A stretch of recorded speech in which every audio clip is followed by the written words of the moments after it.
జీవితాల్లో అద్భుత కార్యాలు, ఆశ్చర్య కార్యాలు చేయబోతున్నాడని ప్రభు చెప్తున్నాడు. విశ్వసించిన వారందరూ ఒకసారి గట్టిగా ఆమెన్ చెప్పండి. నమ్మిన వారందరూ హల్లెలూయా చెప్పండి. ఈ నెలలో దేవుడు మీ జీవితాల్లో, మీ కుటుంబాల్లో గొప్ప కార్యాలు చేయబోతున్నాడు.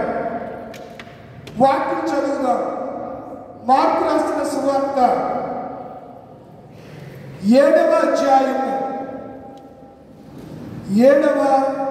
అధ్యాయము 34వ వచనాన్ని అందరం కలిసి చదువుదాం. అందరం కలిసి. బైబిల్ ఉన్నాయా? తీసుకోండి అందరూ. మార్కు సువార్త 7వ అధ్యాయము 34వ వచనం అందరూ చదువుదాం. చదువుతారు. ఆకాశం వైపు కన్నులెత్తి నిట్టూర్పు విడిచి ఎఫ్ఫతా అని వానితో చెప్పెను. ఆ మాటకు తెరువబడునని అర్థం. మరొకసారి చదువుదామా? చూడండి. ఆకాశం వైపు కన్నులెత్తి నిట్టూర్పు విడిచి ఎఫ్ఫతా అని వానితో చెప్పెను. ఆ మాటకు తెరువబడును అని అర్థం. ఈ నెలలో ఏ సమస్య అయితే అవ్వట్లేదో, ఏ సమస్య మిమ్మల్ని ఇబ్బంది పెడుతుందో, ఏదనుకుంటే ఏది జరగలేదో అవన్నీ అపవాది మూసేస్తే దాని అంతటిని తెలియగలిగిన సామర్థ్యం కలిగిన వాడు, శక్తివంతుడు, మూయబడిన ద్వారాలను తెరగలిగిన దేవుడు, ఆశ్చర్య కార్యాలు, అద్భుత కార్యాలు చేసే దేవుడు నీతో చెప్తున్నాడు. ఎఫ్ఫతా తెరవబడతాయి. సమస్యలు చేత పట్టుబడుతున్నామా? కృంగిపోయి ఆర్థికంగా నష్టపోయి అణగారి పరిస్థితుల్లో ఉండి ఇంకెందుకు స్వామి శరణ్యం, ఈ పరిస్థితి నుంచి నేను బయటపడలేనేమో, గట్టెక్కలేనేమో అని అనుకుంటున్నావా?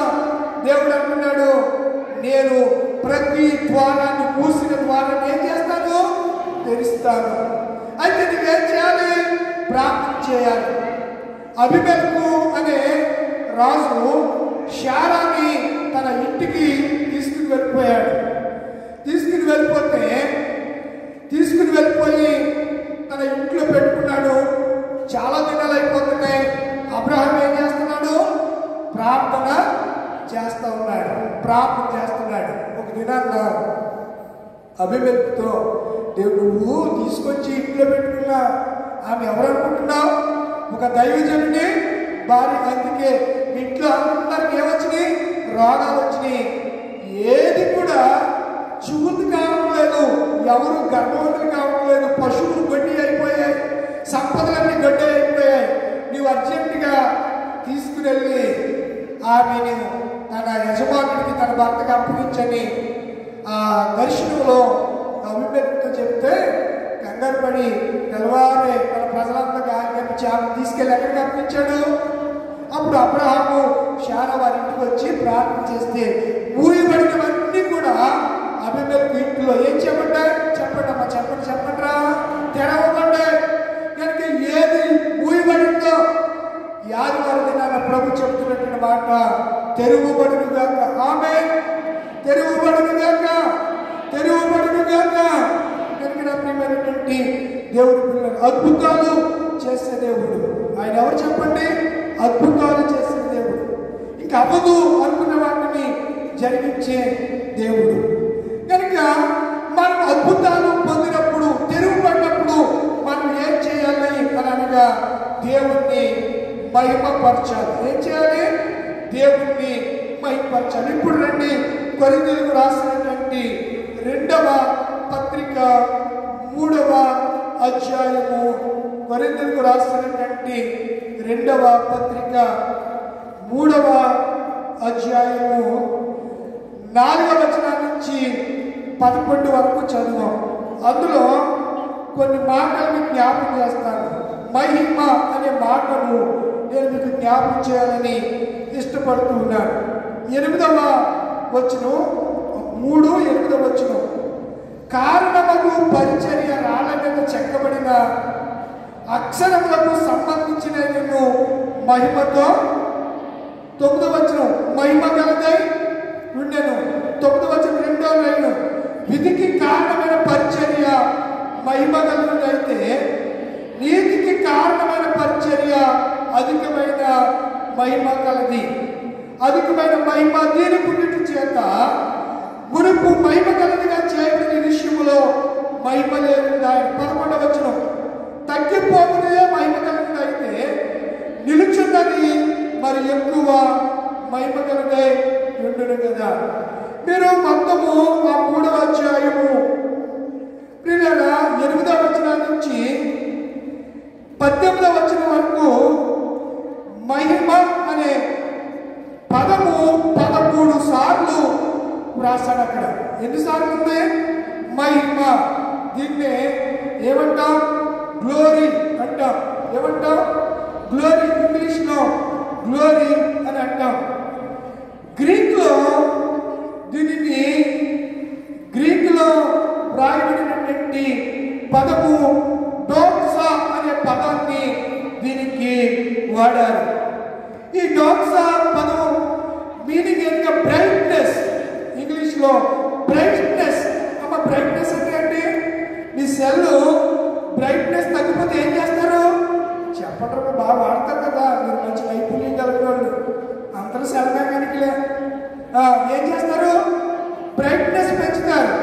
అంటే కాంతిని విరచితే ఆ ఆప్షన్ని మీరు క్లిక్ చేయగానే, ఆ ఆప్షన్ని రేట్ చేయగానే ప్రకాశవంతంగా స్క్రీన్ మీద వెలుగు ఏం చేస్తుంది? విరచిమ్ముతూ ఉంటుంది. అర్థమవుతుంది కదా.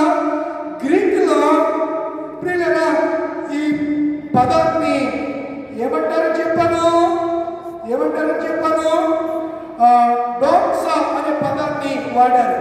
దీనికి ఎగ్జాంపుల్ వారు ఏమిచ్చారంటే బ్రైట్నెస్ ఇంకా గ్లోరీ అనే పదాలు దీనికి ఇచ్చారు. దీనికి రిఫరెన్స్ ఏమి ఇచ్చారంటే యోహాను సువార్త 11:40లో మాటతో దేవుడు చెప్పిన మాట 11:40, నీవు నన్ను విశ్వసించిన ఎడల దేవుని మహిమను చూతువని నేను నీతో చెప్తున్నాను. ఏమి నమ్మితే మహిమ చూస్తావు? చెప్పండి రా. నీవు నమ్మిన ఎడల, నీవు విశ్వసించిన ఎడల ఎవరిని చూస్తావు? నువ్వు దేవుని మహిమ. దేవుడు ఏమై ఉన్నాడు? మహిమై ఉన్నాడు, వెలుగై ఉన్నాడు. ప్రకాశమానమైనటువంటి వెలుగులో ఎవరు సమీపింపరాని తేజస్సులో అమరుడై నివసిస్తున్నటువంటి సజీవుడైనటువంటి దేవుడు, మహిమలో ఉన్నటువంటి దేవుడు. అందుచేతనే పాత నిబంధన అంతా యేసుక్రీస్తులో నెరవేర్చబడింది. కనుక పాత నిబంధనను జ్ఞాపకం చేసుకున్నప్పుడు పాత నిబంధన అంతా క్రొత్త నిబంధనలో యేసుక్రీస్తుకు సాదృశ్యంగా కనబడుతూ ఉంది. కనుక యాజకత్వము ఆయన నెరవేర్చాడు. కనుక ఆయన ఏమంటాడంటే నేనే ప్రధాన యాజకుడిని. అప్పుడు యాజకులు ధూపం వేసేవారు, ఇప్పుడు ధూపము వేయనవసరంలా. అప్పుడు యాజకులు నైవేద్యాన్ని సమర్పించేవారు, ఇప్పుడు నైవేద్యము సమర్పించవసరంలా. ఇప్పుడు చేయవలసిందల్లా ఏమిటనగా ప్రార్థన చేయాలి. ఏమని వర్ణింతును నీ మహిమను, ఏ రీతి వివరింతును నీ ఘనతను. ఏమని వర్ణింతును నీ మహిమను, ఏ రీతి వివరింతును నీ ఘనతను. వేదల పొగడిన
ఏమని వివరించగలం ఆయన మహిమను?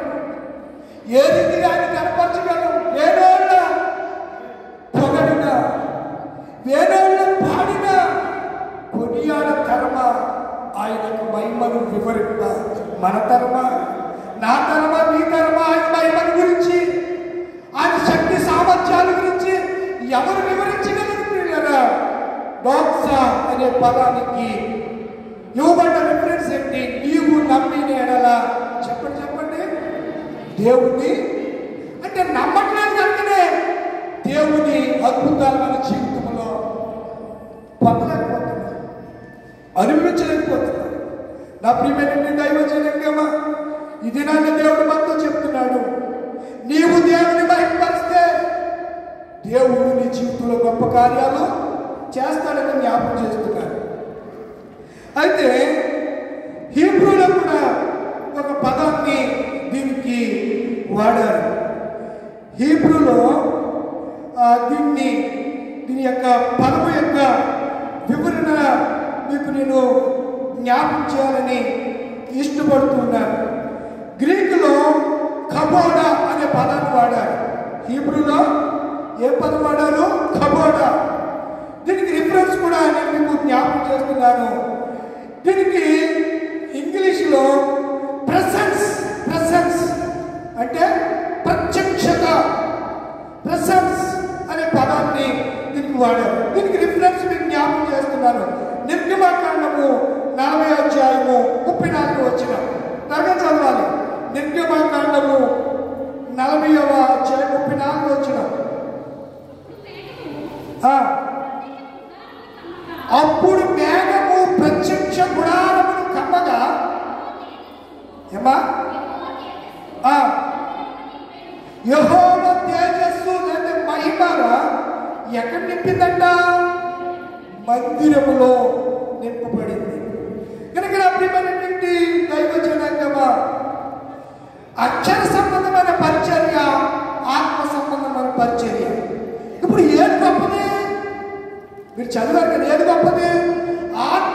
అక్షర సంబంధమైన పరిచర్య మహిమ కలిగితేను అది ఏమైపోయింది? తగ్గిపోయింది. ఆత్మ సంబంధమైన పరిచర్య మహిమ కలిగింది.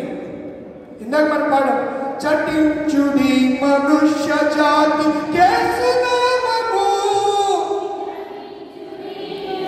అయ్యి బాబు, మీకు దగ్గర బాబు, నేను పాట ఎత్తానంటే మీరు వెంటనే చక్కగా గమ్ముగా గంభీర స్వరంతో పాడాలి. కొత్త పాట కాదు కదా, కొత్త కీర్తన కాదు కదా, ఇందాక మీరు పాడిన కీర్తనే. చటించుడి మనుష్య జాతి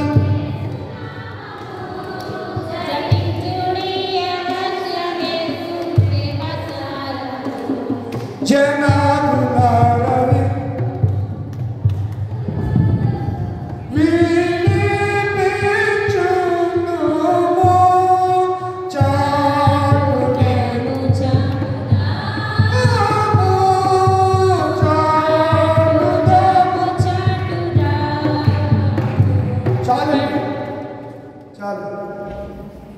సంగీత గారు, మాజీ సంగీత గారు, బెన్ని గారు అంటారు, మా వాళ్ళు అసలు మీరు పాడకండి, మీరు పాడేసి మా వాళ్ళు పాడకుండా చేయకమని అంటాడు ఆయన. సరే కదా, మిమ్మల్ని పాడమంటే మీరు ఇలా పాడతారు.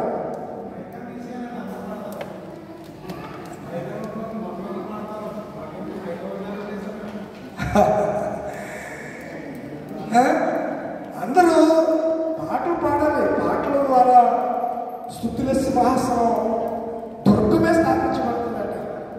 స్తుతి మనకు కోటగా, కొండగా, అండగా, ఆశ్రయ దుర్గం. ఈ స్తుతి రేపు పుట్టిన పరలోకంలోకి వెళ్ళాక అక్కడ జరిగేదంతా ఏంటి? స్తుతే. అక్కడంతా పరలోకంలో స్తుతి స్తుతి స్తుతి స్తుతి స్తుతి, ప్రభుని స్తుతించుడి, ప్రభుని స్తుతించి. కనుక మన అంశం ఏంటి చెప్పిన? తిరుగుబడటం. తిరుగుబడినప్పుడు మనం ఏం చేయాలి?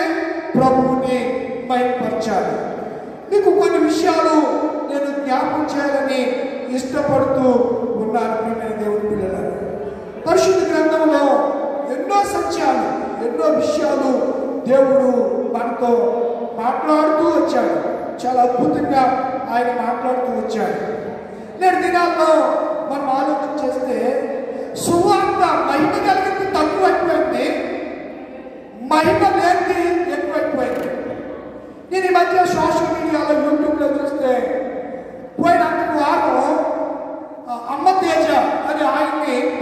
సభలో ఏం చేశారు?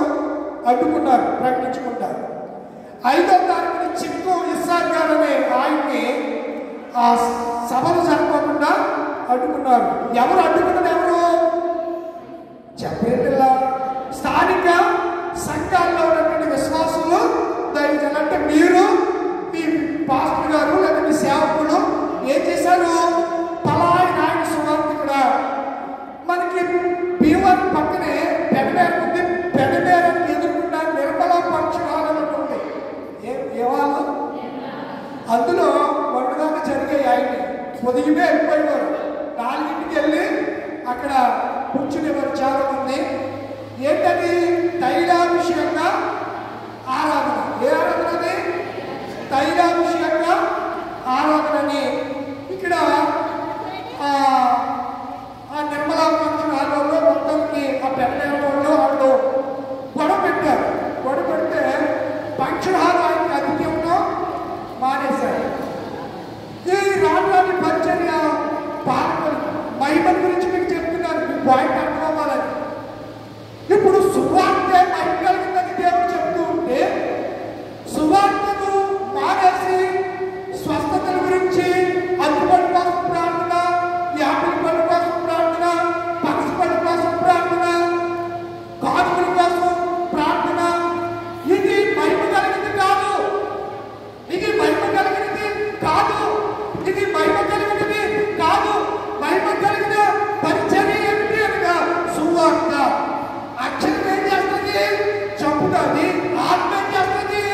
జీవితం చేస్తుంది. సువార్త ఆత్మ సంబంధమైందే తప్ప అక్షర సంబంధమైంది కాదు. సూచక క్రియలు, మహత్కార్యాలు, అద్భుతాల ద్వారా క్రైస్తవ్యం స్థాపించబడలేదు. క్రైస్తవ్యము కేంద్రం క్రీస్తే. క్రీస్తు లేకపోతే క్రైస్తవ్యం లేదు. అర్థమవుతుందేమో? యేసు లేకపోతే మనము లేము. క్రీస్తు లేకపోతే క్రైస్తవ సంఘం లేదు. క్రీస్తు లేకపోతే క్రైస్తవులే లేరు. మన కేంద్ర బిందువు ఎవరు చెప్పండి? యేసయ్యే. కానీ ఆయన ప్రకటించినటువంటి సువార్త కింగ్డమ్ గురించి ఆయన ప్రకటించాడు. కింగ్డమ్ అంటే రాజ్యం. ఏ రాజ్యము? పరలోక రాజ్యము. పరలోక రాజ్యాన్ని భూమి మీద స్థాపించబడినటువంటి ఏకైక దేవుడు ప్రభువైన యేసు. ఎంతో మంది స్థాపించారు. వారితోనే వారి యొక్క పునాదులు